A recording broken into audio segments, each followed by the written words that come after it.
What up mga solid subscribers na okay guys na meron tayong i-discuss ngayon. I'm pretty sure guys nakita nyo naman na po sa title guys no. Meron pong mga bitter no. Mga bitter po towards sa achievement po ng SB19 no sa dito nung itong Filipino Music Award guys no. Okay no. So hindi na sila masisi kung ba't ganun sila, pero ako I'm here to defend SB19 no matter what happens guys no. I'm here to defend SB19 no? Kasi meron mga tao na up until now no, na mga bitter pa rin no. Although na ngayon umunti na sila kahit papaano no, pero hindi na mawala kasi sa kanila yan guys yung mga ganyang klaseng bagay no. Okay guys no. I am pretty sure guys sasabihin niyo na sana hindi ko na lang po. Hindi na lang ako nag-comment dito, pero ako guys gusto ko lang po kasi talagang i-defend ng SB19 no. Kasi kung hindi ko i-defend ng SB19 no, sino ang de-defend sa SB19 no? Syempre ako na isang influencer na influencer nga ba? Akong isang kahit na paano meron na rin naman akong audience no, and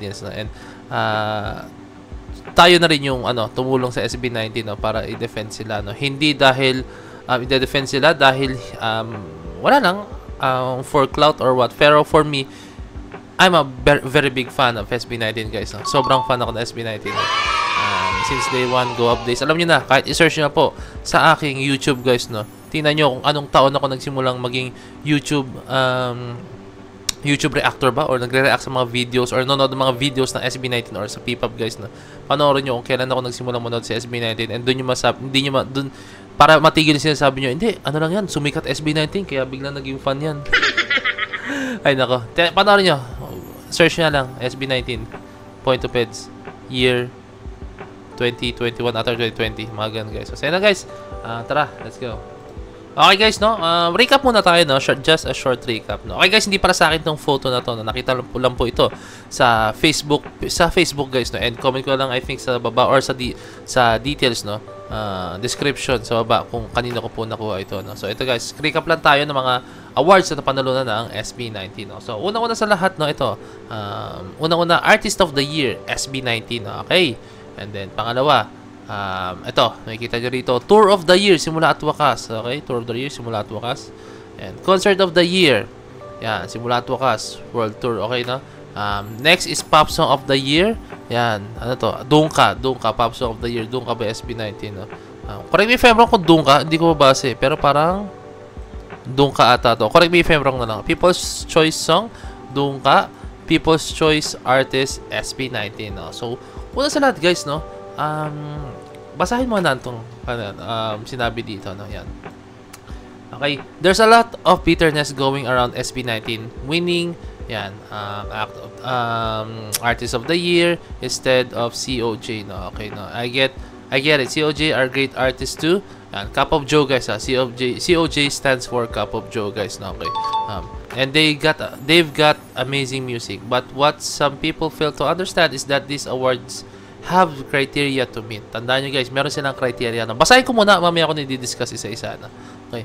Most of those hating don't even bother to learn what those are. They're too focused on stream counts, as if that's the only measure of success, which it's not. You can discredit SB19 all you want, but that just shows how little you know about their impact. SB19 didn't just make hits, they elevated OPM, brought Filipino music to international stages, and consistently charted across countries. Their achievements go way beyond numbers. The truth is, many choose to stay blind to SB19's greatness. Exactly. Marami pa rin mga nagbubulag-bulaga po dyan guys. No? Simply because it's easier than admitting that they've already made history. And 18, mindful of those umaligid. Most of the ones crying about SB19's wins aren't even real Cup of Joe fans. Okay, they're just here to spark another fan war. Okay, fan war.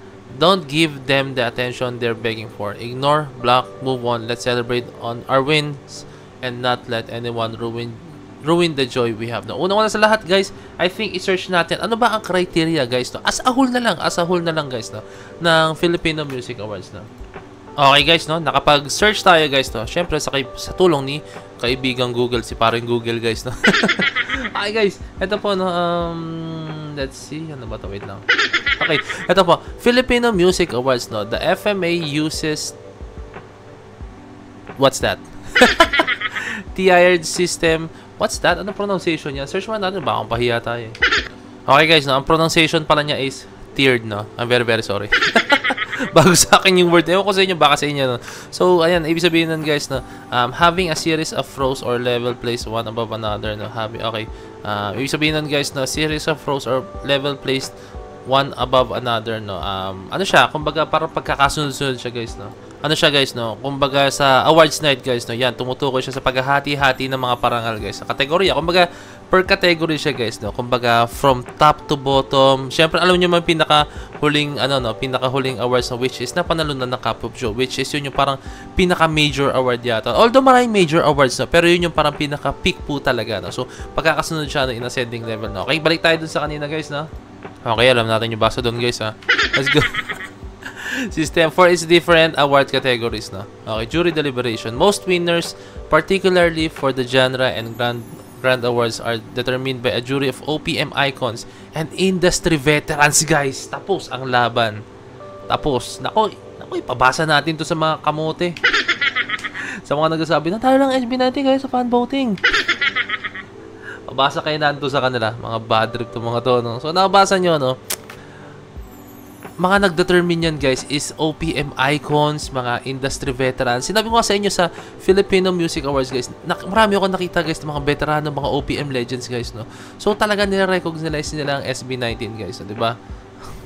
Ewan, mga utak talang ka, naka-bad trip eh. Genre Awards. This recognize innovation and song that redefines genres, okay? Legacy Awards. Awardees who have left a lasting mark on the industry are chosen by the jury. Commercial performance data. Winners from the Grand Awards, okay, Album of the Year, Artist of the Year are determined by a combination of jury deliberation and success metrics, no. Guys, success metrics, jury deliberation, guys, no. Kumbaga, nakuha siya through hindi sa fan voting guys, through sa ano talaga sa jury deliberation. Kumbaga yung mga legends po talaga, no, yung mga veterans po yung nagde-decide guys, no. Okay, and then yung syempre yung success, yung ano ba yung naihatid niya sa OPM music, no, kung nakatulong ba siya and gaano kagrabe yung inangat ng OPM music dahil dun sa kantang yun, no. Okay, Artist of the Year, or pwedeng ding yung mismong ano yun, mismong pinaka-artist na yun, no? Okay, dito tayo sa public voting, no. The People's Choice Awards are the only categories where winners are determined entirely by fan vote. Ayan guys, nabasa nyo naman, no, yung mga bagay na yan, no? So, sana naman guys, no, di ba? Alam niyo naman na ano hindi naman talaga mangyayari yan guys kundi dahil sa mga bitter dyan guys, eh.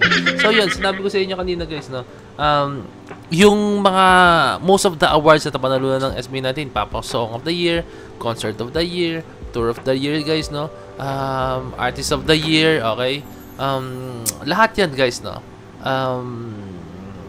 dahil yan sa mga veterans guys, no, sa mga jury guys, no, mga talagang bihasa na po sa larangan ng musika sa ating bansa, no. Kasi guys, to be honest with you, iba talaga yung atake na ginawa ng SB19. Kumbaga, yung atake nila sa OPM music, iba eh. Talagang shinape talaga nila into something new po talaga, no? So, yun yung nakita ko sa SB19 po, no? And I hope na makita rin po natin sa ibang artist yun, guys, no? Kasi the more na magpapakita ang SB19 ng mga ganong klaseng achievement, no, the more na mas marami pong may entertain, the more mas marami pong mga mas ma-motivate po guys, no? Okay. So, yun lang naman ang gusto ko sabihin, no?